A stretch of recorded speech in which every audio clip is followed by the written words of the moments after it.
Wat is 'n werktuig as 'n werktuigkundige aan voertuie werk? Wat is 'n werktuig?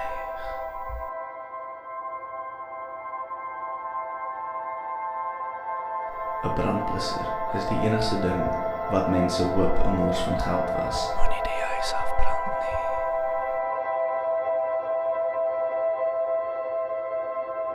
Daar is nie 'n manier vir ons om te weet of 'n dag regtig Sondag is nie.